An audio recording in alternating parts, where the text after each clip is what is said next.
안녕하십니까. 안녕하세요. 어디 할 차례죠? 교재로 가시면은 100, 138. 예, 들어가겠습니다. 138페이지로 가시면은 거기 분야가 교재 할 차례 맞죠? 그죠? 들어가겠습니다. 137페이지 42번 안 풀었던 것 같아요. 137페이지 가시면은 42번 안 풀었죠? 그죠? 요거 들어가도록 할게요. 42번 한 차례 맞죠? 들어가겠습니다. 요약집은 다 갖고 오셨죠? 요약집 들어갈게요. 요약집 삐시면은 분양가 상한제라는 파트가 있어요. 그래서 이제 요약집으로 가시면은 교재 97페이지입니다. 97페이지 가시게 되면은 요약집 분양가 상한제가 있습니다. 분양가 상한제. 그래서 분양가 규제하고 자율화가 있는데 시험 문제는 분양가 규제가 뜰 가능성이 높아요. 분양가 규제가 더 가능하고 그다음에 이제 그 자율화는 좀 출제가 되지 않았는데 그래도 연결시켜서 한번 볼게요. 자, 우리가 분양가 규제입니다. 분양가 하한제라 그래요. 상한제라 그래요. 상한제. 최고가격제입니다. 오늘 지금 실시되고 있죠. 그래서 이제 그래프를 그린다면 가격하고 양입니다. 자, 그럼 공급하고 수요가 있으면은 자, 여기서 이제 시장 가격이 형성이 되죠. 그럼 시장 가격이 만약에 평당 1,000만 원이다 라고 한다면 규제를 해요. 자, 그럼 규제 가격을 800만 원으로 이제 규제를 하죠. 자, 그러면 저소득층을 위한 거기 때문에 시장 가격 이상으로 규제해야 돼요? 이하로 해야 돼요? 이하. 그래서 이하로 하기 때문에 저소득층을 위한 거다. 그럼 이제 초과 수요가 발생되겠죠. 초과 수요가 발생돼서 문제 되는데 그 분양가 규제하고 자율화를 연결시켜서 한번 비교해 볼게요. 분양가 규제와 자율화. 자, 그럼 분양가를 규제한다는 거는 최고가격제를 못 올리는 거죠. 그죠? 그럼 우리가 실질적으로는 가격은 상승합니까? 하락합니까? 하락하고 공급도 줄이고 질도 떨어지죠. 그럼 신규 공급이 안 나오다 보니까 중고주택 가격이 상승해 버려요. 그럼 우리가 투기 수요가 늘어나겠죠, 그죠? 그럼 어떤 일이 벌어지냐면 분양가가 인하되고요. 공급이 증가한다, 공급이 감소한다. 질도 떨어지겠고 투기 수요가 늘어나죠. 투기 가수요가 늘어난다는 거는 일단 공급이 안 나오다 보니까 중고주택 가격을 올려버려요. 그러면 중고주택 가격을 올리다 보니까 신규와의 시세 차이를 노리는 투기 수요가 늘어나겠죠. 그죠? 그 다음에 이제 가소비도 초래될 수가 있고 그럼 주택 구하기가 더 쉬워져요? 좀 어려워져요. 어렵고 왜 프리미엄이 붙는다는 얘기 들어보셨죠? P가 붙어서 우리가 분양권 전매가 또 나타나니까 주택을 구하기가 또 어려워진다는 게 자율화랑 공통적인데 그럼 분양가 자율화는 가격을 낮추는 거예요? 가격을 올리는 거예요? 올려요. 그럼 가격 올리게 되면 공급을 줄이겠어요? 공급을 늘리겠어요? 늘리고 질도 높아지겠죠. 그죠? 뭐 거꾸로 되죠. 그 다음에 이제 투기 수요가 줄이고 실수요 위주로 가죠.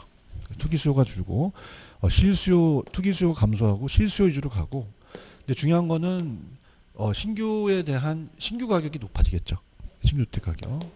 신규주택 가격이 올라가고 그 다음에 이제 중요한 거는 그럼 대형 주택 위주로 자요. 그럼 시험 문제 대형 주택 위주로 공급한다고 나오면 규제입니까? 자율화입니까? 그러면 더 구하기가 어렵다는 거는 공통점이 되겠죠. 그죠? 이렇게 해서 들어갑니다. 자, 그러면 우리가 또 우리 분양가 규제는 도시형 생활주택이라고 들어오셨죠? 그러면 도시형 생활주택은 자, 분양가 규제를 적용한다 안 한다? 안 한다는 거. 여기까지 보시면 돼요. 자, 문제로 가볼게요. 풀어오셨으니까 137페이지로 갑니다. 42번을 보시면은 분양가 상한제에 관한 설명 중 옳은 거는 자, 기억. 장기적으로 민간 신규주택 공급을 위축시키죠. 주택가격을 상승시킬 수 있다. 요거는 맞는 얘기고요. 자, 상한가격이 시장가보다 낮을 경우는 일반적으로 초과 수요가 발생하죠. 그 다음에 디귿. 주택건설업체 수익성이 낮아지겠죠. 공을 감소시킨다는 기역하고 디귿만 맞죠. 근데 아까 시장 가격 이상이에요, 이하예요? 당연히 떨어뜨려야겠죠, 그죠? 상하 가격 설정해서 주택 가격 부담을 완화시킨다는 게 틀렸죠, 그죠? 기억되는 1번이 정답이고요. 넘겨보세요. 자, 넘기시면은 43번에 지금 제가 해드린 게 주택 분양가 규제의 부작용에서 기술에서 가장 타당성이 없는 거 5번의 대형주택 있잖아요. 이건 어떤 거에 대한 거죠? 자율화죠. 그래서 이게 틀렸다는 얘기예요. 자율화이기 때문에 여기서 물어본 거는 분양가 규제의 부작용이잖아요. 근데 5번은 이건 자율화에 대한 거기 때문에 요거는 5번이 정답이고 그 다음에 44번이 기출입니다. 기출. 그 분양가 상한제에 관한 설명으로 틀린 거는 자, 특히 3번에 가시면 현재 정부가 시행 중에 있죠. 그 다음에 5번을 보시면은 자, 우리나라는 분양가 상한제는 도시형 상가주택은 분양가 상한제를 적용한다 안 한다? 안 하고 45번은 작년 문제입니다. 틀린 걸로 보시게 되면 4번에 주택법령상 국민주택 건설 사업을 추진하는 공공사업에 의해서 개발 조성되는 공공주택 건설되는 용지에 대해서는 주택의 분양가를 제한할 수 없다, 있다라는 거죠. 여기까지 가셨죠, 그죠? 그러니까 요 정도만 보시면 돼요, 그죠? 그래서 요 정도만 보시면 이제 분양가 규제는 요 정도만 보시면은 될 것 같고요. 그 다음에 넘기시면은 46번에 가시면은 주택공급제도에 관한 설명 틀린 것이 선분양, 후분양 있죠. 그래서 이제 이거는 이 분양가 규제가 1970년대에 들어오면서 분양가를 낮추니까 수익성이 건설에서 악화돼 가지고 건설의 이익을 막기 위해서 선분양과 후분양을 도입한 거예요. 그래서 강의를 듣고 이제 문제를 풀어본다면 자, 들어갑니다. 이게 작년 문제인데 딱 두 문제가 떴어요. 그래서 선분양하고 후분양은 제도입니다.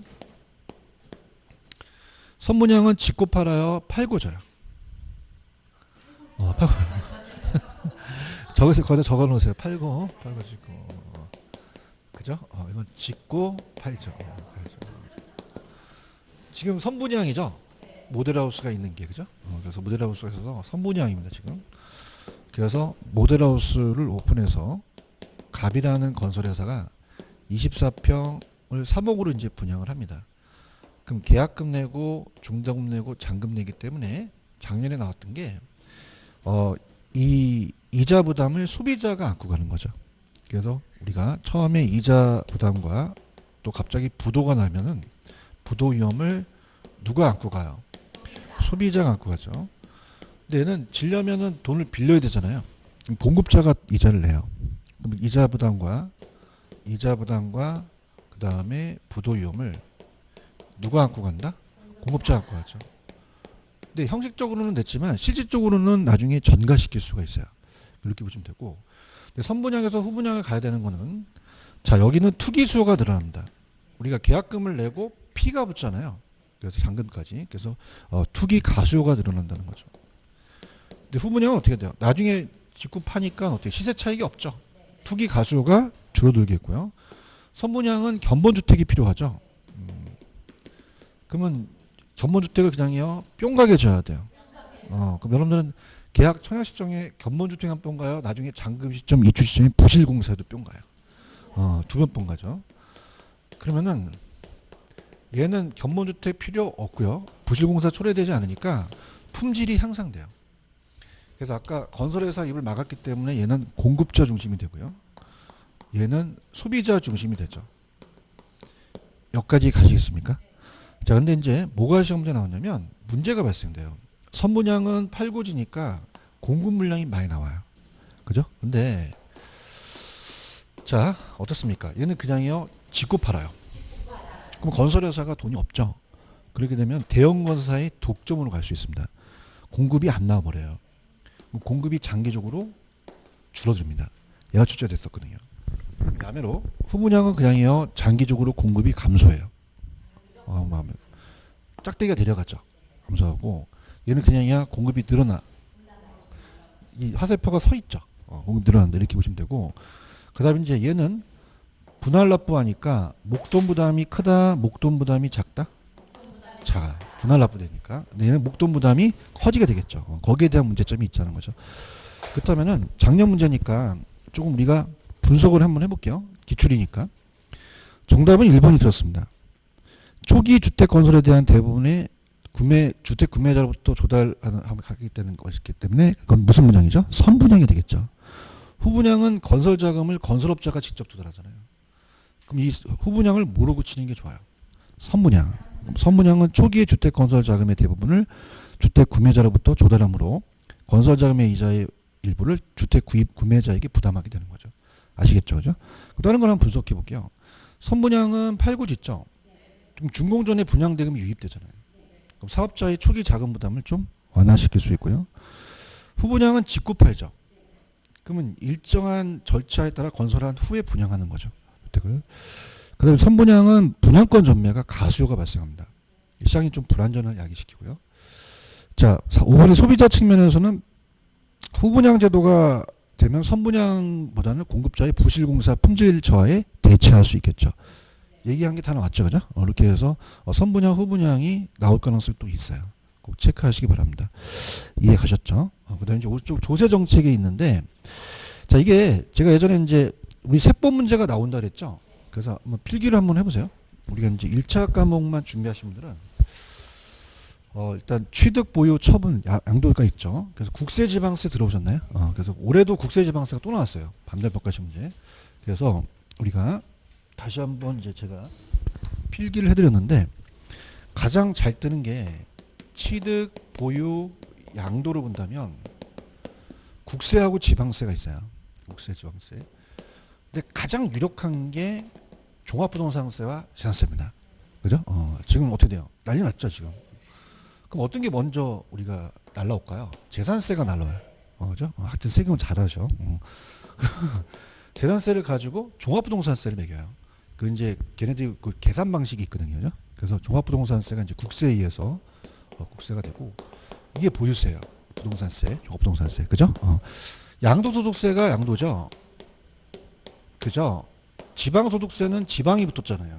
그럼 지방세라는 거 당연하니까 이건 좀 잘 안 나오고 그 다음에 잘 나오는 게 부동산 취득에서는 우리가 그냥입니까? 취득세가 들어갑니까? 취득세는 무슨 세예요? 지방세가 되겠죠. 그죠? 지방세가 되고 등록면허세도 지방세입니다. 자, 요즘 다주택자들이 양도세가 비싸니까 증여세 때리죠. 증여세로 바꾸죠. 그죠? 그럼 상속세나 증여세도 취득이 들어갑니다. 그죠? 상속세, 증여세. 근데 얘네 둘은 그냥입니까? 국세입니까? 국세. 인지세도 국세가 돼요. 그러니까 여기까지는 터치하셔야 돼요. 그죠? 그러니까 여기가 지금 제 머릿속에 있는 지금 그 공인중개사와 감정평가 나와 있는 학교론에 나오는 문제에 나오는 겁니다. 그러면은 지금 47번은 너무 쉬워서 쓰러지는데 보유가세는 뭐하고 뭐예요? 재산세하고 종합부동산세죠. 자, 48번은 기억, 니은만 맞춰도 맞출 수 있었어요. 기억은 종합부동산세, 니은은 재산세, 디귿은 양도소득세. 찾았죠, 그죠? 그래서 요거 기억하시기 바랍니다. 요거 정도만 알아두셔야 돼요. 하실 수 있겠어요? 이렇게 넘겨보세요. 자, 그 다음에 49번도 우리가 예전에 했었기 때문에 49번에 보시면 틀린 게 5번이거든요. 절세는 합법적이죠. 조세 회피는 불법적은 아닙니다. 그러니까 조세를 회피한다는 건 사회 비난의 대상은 될 수 있으나 상당한 경우 합법적으로 세금을 줄인다고 봐야 돼요. 그죠? 근데 탈세는 불법이죠. 그러니까 조세 회피까지 불법은 아니라는 거죠. 체크하셨죠, 그죠? 이것도 대학교 교과서에 그대로 나와 있거든요. 뺏겨버렸어요, 애들이. 그죠? 처음 나왔습니다, 우리. 이렇게 보시면 되고. 그 위에 거는 이제 제가 문제를 풀면서 후수를 할 거예요. 들어볼게요. 천천히 가볼게요. 자, 우리가 이제 공부를 하셨으니까 천천히 한번 보겠습니다. 천천히. 자, 지금 50번을 보시면요. 약간 좀 해설이 틀렸어요. 그래서 50번은 좀 고쳐드리도록 할게요. 자, 50번은 답은 5번으로 돼 있죠. 근데 이제 해설이 조금 부족한데 천천히 가볼게요. 부동산 조세에 관한 설명에 오는 것은 자, 소유자가 거주하는 재산세를 부과시키잖아요. 그럼 얘는 부담이 가니까 수요가 감소하겠죠. 그런가요? 그럼 가격도 하락합니다. 찾았어요? 근데 이 저자분은 감소만 나왔지 가격까지는 안 얘기했어요. 대답 좀 해보세요. 자, 그러면 주택이 수요가 감소하면 가격이 상승합니까? 아니 수요 공급을 알아야 되잖아요. 수요 감소하면 가격은 하락하겠죠. 하락하겠죠. 동감하십니까? 이렇게 해보시면 되고 그 다음에 임대주택 재산세를 부과하면 어떻습니까? 재산세를 부과하게 되면 공급이 어떻게 돼요? 그죠? 공급이 가격 감소하면 공급 물량이 적잖아요. 가격은요? 올라가죠. 그러니까 임대료는 상승한다고 하셔야 돼요. 그런가요? 근데 밑에 해설해 보시면 공급 감소만 해놓으신 거죠. 체크하십시오. 그 다음에 3번은 주택의 취득세를 낮추면 주택 수요가 증가하죠. 이거는 옳게 해놨죠. 동교로가 아시죠? 동교로가는 자 따라서 꽁꽁 얼어붙는다. 물량이 잠겨요. 나와야 안 나와. 안 나온다는 거는 얘네들 양도세 때문에 안 내놔요. 그죠? 그럼 공급이 감소하겠죠. 그럼 5번이 정답이죠. 자, 그러면 탄력 쪽은 유리하고 비탄력 쪽은 불리하거든요. 그러면 토지가 가격 탄력성이 0이라는 거는 완전 비탄력적이라는 거죠. 그 완전히 불리하다는 거잖아요. 그러면 누가 부담해요? 토지 소유자가 부담하죠. 요거 가셨어요, 이게? 그죠? 그럼 제가 고쳐드린 거 하세요. 그러니까 해설은 틀렸다는 게 아니라 부연에 대한 해설이 들어갔어야 되는 거죠. 아시겠죠, 그죠? 이게 기출입니다. 기출이라고 적어놓으세요. 기출이고, 자, 그 다음에 이제 틀린 거는 이제 틀린 것만 보고 옳은 거는 이제 답을 보면서 이제 제가 말씀을 드리는데, 자, 일단은 요거 가볼게요. 자, 지금 51번은 옳지 않은 거. 자, 이건 기출입니다. 다 볼게요. 기출이어서 좀 아깝습니다. 그냥 나가기는. 아까 부동산 취득 단계의 조세는 어떤 게 있었어요? 취득 단계 불러보세요. 취득세하고 인지세 있었죠. 맞나요? 헨리 조지 아시죠? 헨리 조지는 토지 단위세 운동을 주장해요. 다른 세금은 걷지 말라는 얘기죠. 그래서 지대 수입을 100% 다 징세하라는 거예요. 토지에. 그런가요? 그럼 토지세 수입에만 재정을 충당할 수 있기 때문에 토지세 외에는 모든 조세를 철폐하고자 하는 거죠. 이해 갔나? 그래서 이 저자분이 개인적으로 쓰시면은 이걸 돌리겠지만 거의 헨리 조지 문제는 옳은 지문이 많이 나왔어요. 그럼 이건 틀린 지문이다, 옳은 지문이다? 그러니까 헨리 조지 나오면 일단 의심은 하시면 안 돼요. 헨리 조지 자체는 다 옳은 지문이 뜨거든요. 아시겠습니까? 그러니까 헨리 조지가 지금 왜 옳은 지문이 나오냐면 뭐 지대 수입을 뭐 80% 징세한다 뭐 이렇게 나오진 않을 거 아니에요. 대화를 합시다.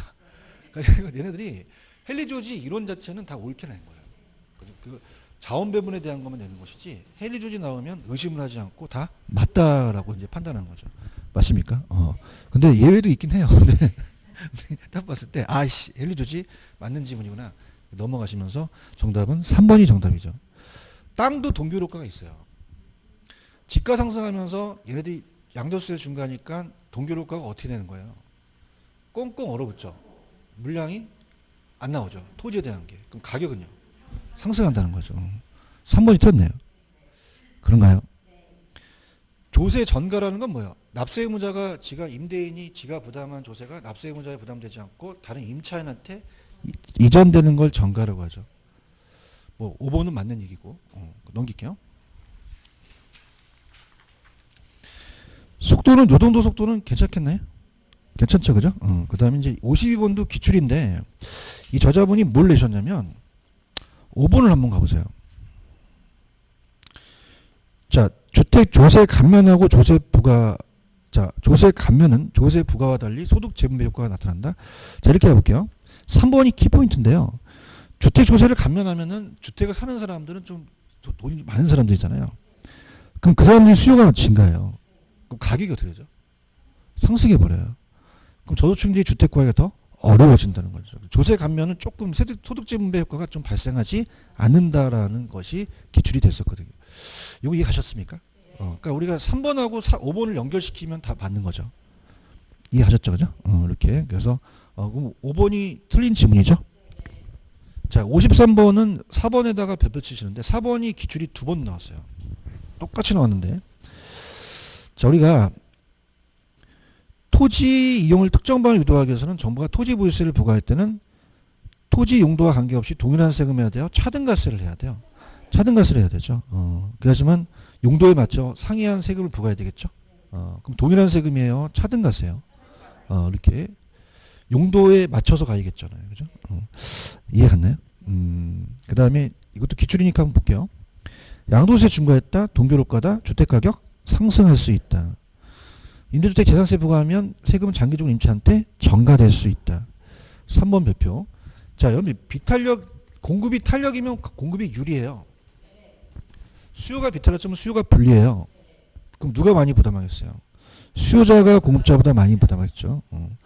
그 다음에 5번이 헨리조지 이론이에요. 그죠? 그럼 토지가 무슨 비탄력적이다?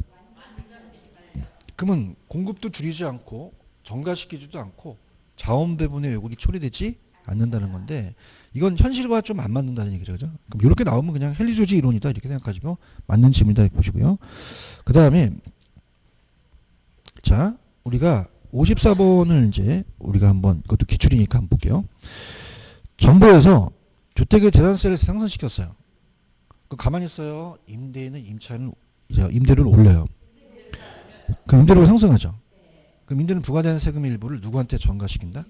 근데 그것이 3번의 그 두 가지의 상대적 탄력성에 달라진 거죠. 그죠? 그럼 4번은 수요가 완탈인 거는 수요가 완전히 유리해요. 그럼 전부 임대인이 다 부담할 수밖에 없죠. 그런가요? 일률적으로 똑같게 하면 역진세가 발생합니다. 그죠? 그래서 일률적으로 같은 비율을 하게 되면 이 탄력성상 고소득층들이 적게 부담하고 도덕층들이 많이 부담해요. 역진세가 맞거든요. 그럼 역진세는 반대의 세금이잖아요. 그죠? 그럼 역진세는 좋은 세금이야, 안 좋은 세금이야? 안 좋은 세금이죠. 우리가 기분이 안 좋을 때 이런 역 같은 일이 있어라는 얘기하죠. 역진세는 좋은 세금이에요? 어떻게 써요? 예, 역 같으니까. 자, 그래서 차등가세를 해야 되죠. 아시겠죠? 그죠? 그래서 55번 갑니다. 정부가 주택 부과한 재산세를 상승시켰다고 하자 단기적으로 주택시장에 나타나는 현상에 대한 설명을 가장 옳은 것은 자 임대인과 임차인이 절반씩 부담하지는 않죠. 2번이 맞는 거죠. 그 귀착 문제는 상대적 탄력성에 따라 달라지는 거죠. 그렇죠? 그 다음에 이제 이건 이렇게 한번 생각해 보세요. 재산세를 상승시켰어요. 그럼 그냥요 전가시켜요. 그 임대료 상승만큼 전가됩니다. 그럼 임대료가 상승할 수밖에 없죠. 그런가요? 근데 상대편이 완전히 아닌 이상은 임대인도 내거든요. 공급량도 감소한다고 하셔야 되죠. 아까 주택가격이 일률적으로 같은 세율로 하면 누진세예요? 역진세예요? 자, 수요가 완탈이면은 자, 누가? 임대인이 계속되겠죠. 2번이 정답이죠? 넘겨보세요.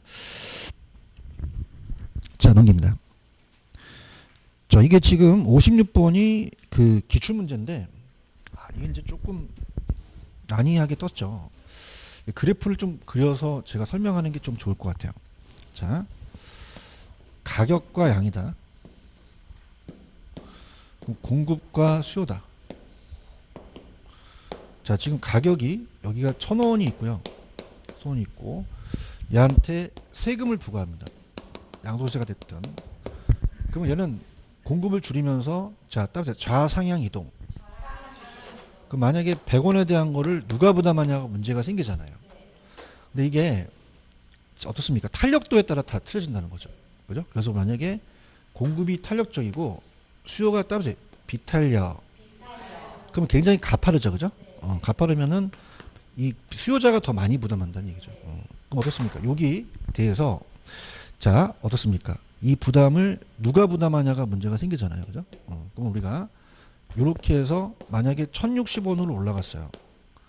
그럼 1060원만큼 올라가면은 소비자 부담이 작아졌습니까? 커졌습니까? 60원만큼 수요자 부담했죠. 매수인이 부담한 거고요. 그러면 40원만큼은 공급자가 부담했잖아요. 그러면 40원을 부담했으니 옛날 받는 금액보다 매도인, 이 공급자는 그냥입니까? 수입이 줄어들었습니까? 그러면 받는 금액이 낮아졌죠. 그래서 이게 공급자라는 얘기죠. 그런가요? 동시에 그냥입니까? 거래량도 감소합니까? 감소하죠. 그러면 얘가 비탄력적이고 얘가 탄력적이면 얘 부담이 더 센 거죠. 왜? 60원을 부담했으니까. 그런가요? 들어볼게요. 정부에서 주택시장에 안정시키기 위해서 매도인, 공급자입니다. 양도세를 중과시킵니다. 그럼 주택 가격 탄력, 자, 수요가 비탄력적이죠. 불리하고 공급이 탄력적이죠. 그러면 수요자가 불리하고 공급자가 더 유리하죠. 그럼 1번, 양도세에 대한 납부, 매도인이 실제 받는 대금은 중과 전보다 항상 높아질까요? 낮아졌잖아요. 960원이. 이거 이해 가시겠습니까? 낮아졌고. 그 다음에 2번에 양도세 중과되기 전보다 중과 후에 주택 거래량이 늘어났나요? 줄어들었죠.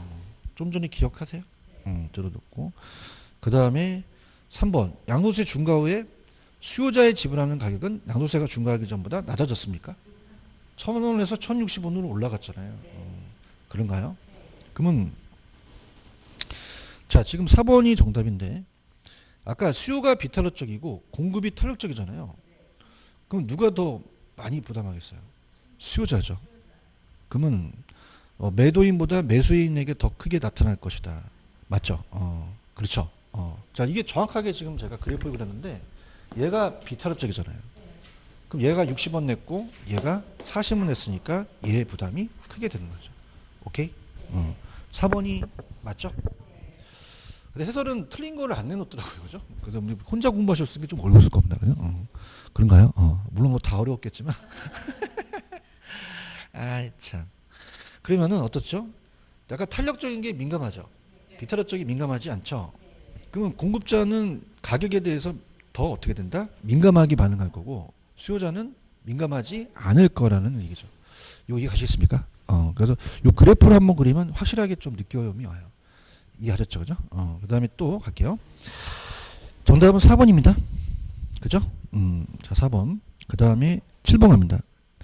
자, 7번은 이 문제가 이제 지금 중요한 건 몇 개만 제가 잡아드릴게요. 다 할 수는 없고. 아까 헨리 조지 아세요? 헨리 조지 나오면 옳은 답이 될 가능성이 커요. 맞나요? 그래서 왜냐면 헨리 조지는 이론이거든요. 그러면 토지에 나오는 지대 수입을 뭐 80%로 징수하면 이거 내가 안 내잖아요. 더럽게. 그죠? 100% 징수할 토지세만 전형을 충당할 수도 있다고 주장한 거죠. 맞습니까? 이해하셨죠? 그죠? 근데 예외도 있긴 해요. 그래서 올해 뭐 헨리 조지가 틀리게 나온다고 죽여버려 그러지 마시고 헨리 조지 나오면 아씨 이건 옳은 지문이겠구나 이렇게 가시면 돼요. 아시겠습니까? 그래서 한 번은 읽어보셔야 돼요. 그죠?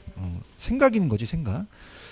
그 다음에 자 2번 그러니까 헨리 조지 이론은 토지가 비탄력적일 때 나타납니다. 왜냐하면 비탄력적이면은 세금을 부과시켜도 공급을 못 줄여요. 전가도 잘 못 시켜요. 그러니까 자원 배분이 안 되겠죠. 자원 배분의 왜곡이 크지 않죠. 그래서 정확하게 자원 배분이 왜곡 현상이 발생하지 않는다고 해도 맞고요. 그다음에 자원 배분이 왜곡되지 않죠. 왜곡이 작은 아주 효율적인 세금이다 이렇게도 맞는데 그냥 해설대로 그냥 자원 배분의 왜곡 현상이 발생하지 않는다 이렇게 보시면 합니다. 2번 틀렸죠? 자, 3, 4번은 여러분 충분히 알 것 같고요. 5번에다 좀 별표 쳐보세요. 공공주택을 적게 만들어야 돼요? 많이 만들어야 돼요. 어떻게 만든다고요? 많이. 그럼 대체자가 많아지죠. 그럼 임차인이 탄력적으로 바뀝니다. 그러면 탄력적이기 때문에 임차인이 유리해서 임차인한테 전가되는 현상을 완화시킬 수 있다는 거죠. 아시겠죠? 그죠? 이해 갔어요? 그 다음에 58번. 주택 구입에 대한 거래세 인상에 따른 경제적 후생의 변화로 틀린 것은 이 그래프를 이제 이용할 텐데요. 들어볼게요. 수요 곡선이 공급에 비해서 탄력적이라는 건 수요가 더 유리해요. 그럼 수요자에 비해 공급자 부담이 커지겠고 공급에 비해서 수요가 더 탄력적이면 수요가 더 유리해요. 그럼 공급자에 비해서 수요자 자 어떻습니까? 공급 곡선이 더 탄력적이라면 수요가 불리하죠. 그럼 공급자에 비해 수요자 부담이 더 커지겠죠. 그런가요? 그 다음에 자 들어보세요. 자 잉여라는 부분이 있어요. 자 들어보시면은 자 갑니다. 지금 이 임대인이 요만큼 이제 수입을 얻으면 되는데 이 칠판 주계를 만드는데 생산비가 들어가죠. 그래서 요 노란 부분이 자 따보세요. 생산자 잉여. 생산자 잉여고요. 그 다음에 요 빨간 부분이 요것만 내야 되니까 얘가 요거 부분이 따보세요. 소비자 잉여. 그럼 아까 어떻죠? 자, 얘가 재산세를 부과시키니까 가격 올려버리니까 소비자 부담이 커졌죠. 그럼 소비자는 잉여가 이만큼 했는데 자, 따보세요. 빵꾸가 났다. 기억나시죠? 그죠? 그럼 소비자 잉여가 감소하겠죠. 그래서 우리가 수요자의 실질적 지불하는 금액이 상승되고 소비자 잉여가 감소한다는 거예요. 이해 갔나요? 그럼 공급자도 그냥입니까? 잉여가 줍니까? 여기가 잉여였어요.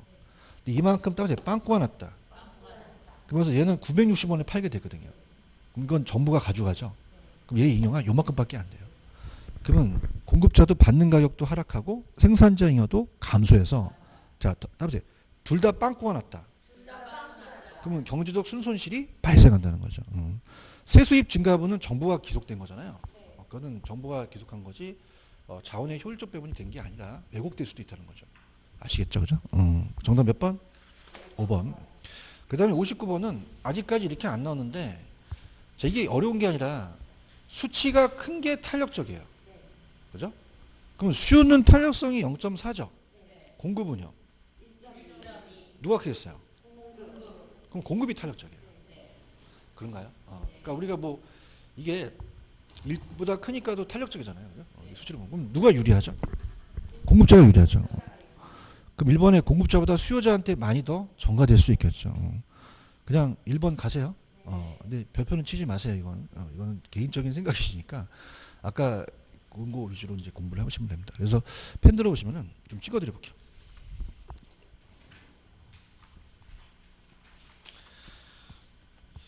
아까 제가 141페이지 가시면 141페이지 47, 48 묶었죠. 요거 하셔야 됩니다. 오늘도 나옵니다. 취득 보유 양도 국세 지방세 나옵니다. 아시겠죠, 그죠? 그러니까 여러분들 이슈화 된다는 게 그렇게 생각하셔요. 지금 그냥입니까? 세금을 때립니까? 그러면 우리가 공인중개사를 하시더라도 취득세랑 보유, 처분에 대한 국세 지방세 정도는 알아가라는 거죠. 아시겠습니까? 그래서 1차만 합격하더라도 요거 1차만 보신 분들은 요거 꼭 보셔야 되고요. 그 다음에 넘기시면은 50번 괜찮습니다. 50번. 50번 제가 다 고쳐드렸죠. 이게 기출이기 때문에 고친 거 위주로 좀 많이 보시고요. 50번 괜찮고 그 다음에 넘기시면은 53번 괜찮습니다. 53번. 53번도 기출에 나올 수 있는 질문들이 많이 모여 있어요. 체크하세요. 그 다음에 53번 괜찮고 57번 괜찮습니다. 57번 괜찮고 그 다음에 58번은 기출이니까 좀 체크하세요. 58번 체크하셨습니까? 그러니까 제가 지금 체크한 거 위주로 좀 많이 공부해 보세요. 아니 57, 58, 57, 58 체크하셨죠, 그죠? 그래서 이렇게 해서 조세는 한 문제가 나오니까 꼭 하나를 건지시기 바랍니다. 이해 가셨죠? 그 다음에 넘겨보세요. 넘기시면은 순서대로 한번 가볼게요. 이 저자본의 순서. 그래서 일단은 페이지로 가시면 149페이지로 가시면 149페이지 가시면 1번 문제 있나요? 별표 한번 쳐보세요. 이게 기출이거든요. 그러니까 이거는 답만 보는 게 아니라 모든 지문을 다 보셔야 됩니다. 근데 답은 쉬워요. 1번이 정답이에요. 부동산은 실물 자산의 특성과 토지 영속성 때문에 가치 보존이 떨어집니까? 우수하죠. 그렇죠. 그래서 오래 가잖아요. 1억 주고 BMW 산 거와 토지 산 거는 20년 있다 가치는 누가 더 세겠어요? 토지가 더 세죠. 가치 보존이 우수하죠. 그런가요? 그 다음에 이제 임대사업을 영위할 때는 법인은 건물에 대한 감가상각과 이자 비용을 세금에서 좀 비용 처리를 해주거든요. 그죠? 해주고 저당권 전세제도 등을 통해서 레버리지 활용할 수 있죠. 잘 있고요. 그래서 이제 전세제도도 지렛대 효과에 들어간다고 나왔어요. 그죠? 요새 뭐 갭 투자가 좀 많이 문제가 되겠지만, 그죠? 그 다음에 요거 중요합니다. 4번 괜찮아요. 4번. 자, 이게 이제 계속적으로 뜨는 게 보세요. 인플레가 발생되면 물가가 상승하죠. 화폐 가치는요. 그럼 사람들은 화폐 가지려고 그래요. 내가 산 부동산 가지려고 그래요. 그럼 내 부동산이 인기가 있죠. 내 부동산 가격이 된다? 올라가 버려요. 인플레를 방어해 줍니다. 굉장히 부동산이 메리트가 있다는 거예요. 아시겠습니까? 그러니까 부동산밖에 없어. 돈 벌려면. 그죠? 이해하셨죠? 그죠? 이렇게 배워야 돼. 그 다음에, 근데 중요한 건, 그쵸? 현금화가 어려워요. 그러니까 5번도 체크를 하셔야 됩니다. 주식과 같이 단기에 현금화할 수가 없죠. 가능성이 낮다. 요 문제 괜찮습니다. 요거는 아주 투자의 기본적인 문제가 나올 수가 있고, 넘기시면은, 자, 2번으로 한번 가볼게요. 2번으로 가시면은, 부동산 투자에 따른 위험을 설명한 것이다. 틀린 것은 자 정답은 2번이 정답인데 2번이 기출이에요. 아까 유동성 위험 아시죠? 그건 현금화가 안 되는 거잖아요. 근데 부동산 개발 기간 동안에 개발 비용이 변동 가능성은 이건 따라서 비용 위험. 그래서 우리가 이 개발 파트의 위험이 따라서 법 12. 법에 12가 붙었죠. 그래서 법률적 시장 비용 위험이라는 게 있거든요. 그러니까 이거는 개발 파트에 나오는 위험이기 때문에 유동성 위험이 아니에요. 그렇죠? 그 다음에 1번 같은 거 좀 생각해 보실 게 부동산 투자하게 되면 예상된 결과와 실현될 결과가 달라질 가능성이라는 게 있나요? 그러니까 우리가 이렇게 생각해 보세요. 내가 예상한 거와 실현이 안 맞으면 위험해요. 그죠? 근데 이게 중요한 것은 그게 너무 벗어나면 벗어날수록 위험합니다. 그죠?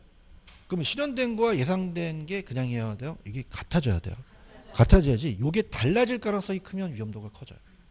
아시겠습니까? 이렇게 잡으시고 그 다음에 뭐 이자 위험은 이자가 변하니까 부동산 수익이 변하고 사업은 사업을 하면서 발생한 수익성이고 법적은 법이 바뀔 수 있죠. 그러니까 정책이나 법률 개정 등으로 인해서 투자 수익률이 변할 수 있죠. 이렇게 보시면 되고 정답은 2번이 틀렸죠. 그 다음에 이제 3번도 이제 조금 쉬운 문제이기 때문에 같이 한번 갈게요. 오바는 거는 장래 기대되는 수익이 위험이 클수록 자 어떨까요? 투자자의 요구 수익률도 증가하죠. 요구 수익률이라는 건 그 안에 위험할 수익률이 더여 있잖아요. 위험에 대한 투자자의 성향이 공격적일수록 위험 대가는 자 어떻습니까? 자 이게 상당히 좀 어려워요. 자 요게 어디냐면은 이게 따라서 무차별 곡선. 여러분이 생각하는 거에 좀 다릅니다. 그래서 넘겨보세요. 어디에 좀 있냐면 이 무차별 곡선이라는 게 나와요. 그래서 이 111페이지로 한번 가보세요. 111페이지 가시면은 자 111페이지 가시면은 양가를 이번에 위험 혐오도와 직선의 기울기라는 단어가 있나요? 찾았습니까? 자 우리가 111페이지 요약집 거기 보시면 위험 혐오도와 그 직선 기울기라는 거 나와 있죠. 자, 그러면 따보세요. 공격적, 보수적. 그럼 공격적과 보수적이 좀 다를 수 있죠. 그러면 어떻습니까? 어때요? 그 위험 회피형에서도 기울기에 따라 다르다는 얘기죠. 그런가요? 제가 이제 왜 그 번지 점프를 얘기를 했잖아요. 그래서 이게 수익률이고 이게 위험이다. 그러면은 저는 1억 주면 뛰어요. 저는 1000만 원만 주세요. 저는 3만 원만 주세요. 라는 애가 있죠. 그죠? 그런가요? 그럼 회피도가 클수록 더 가파르겠죠. 그런가요? 그럼 가파르면 그냥요 보수적이에요. 그 다음에 완만하면 공격적이 되는 거죠. 그러니까 혐오도가 작다는 게 조금 공격적이라는 거죠. 아시겠습니까? 그럼 아까 어디 하다가 내가 흥분하다 왔지? 그러면 어떻게 돼요? 위험에 대한 투자자의 성향이 공격적일수록 위험의 대가는 작아진다는 거예요. 나 3만 원만 주면 뛰겠다는 얘기예요. 여기 생각을 좀 바꾸셔야 됩니다. 이해하셨죠? 그죠? 보수적이 전 1억 주면 뛸게라는 애가 혐오도가 크다는 거죠. 아예 나는 이걸 피하겠다는 거잖아요. 아시겠습니까? 그럼 공격적일수록 위험 대가는 더 어떻게 된다? 작아지죠. 공격적인 애가 3만 원만 달라는 애예요. 1억 달러는 그냥이야 혐오도가 커. 위험 대가를 더 많이 원하는 거죠. 생각을 바꾸셔야 됩니다. 그래서 아이씨 공격적이 들이대 위험 대가 그럼 저런 생각이야. 아시겠죠, 그죠? 그래서 그렇게 하십니다. 항상 자기 생각을 버려. 자, 이거 2번 틀렸죠? 틀렸고 전액 자기 자본을 한다면 금융위험은 발생하지 않죠. 왜? 금융위험은 타인 자본을 빌리는 거잖아요. 그렇지만 지렛대 효과는 발생하지 않겠죠. 3번이 맞죠? 자, 물가 상승은 인플레예요. 이건 인플레 위험이잖아요. 물가 상승하면 화폐 가치가 떨어지잖아요. 그러면 내가 임대인이라면 지금 100만 원씩 받고 있어요. 그럼 그냥이야 더 받아야 돼. 지금 현재 임대료 실질 가치가 하락할 가능성이 있다는 거죠. 그런가요? 인플레 때문에 발생한 거죠. 그렇죠? 부동산을 원하는 시기에 현금화가 어렵다는 게 유동성 위험이죠. 그럼 일반 상품과 달리 원하는 식의 현금화가 용이하지 않겠죠. 환급성이 약하겠죠. 3번이 정답입니다.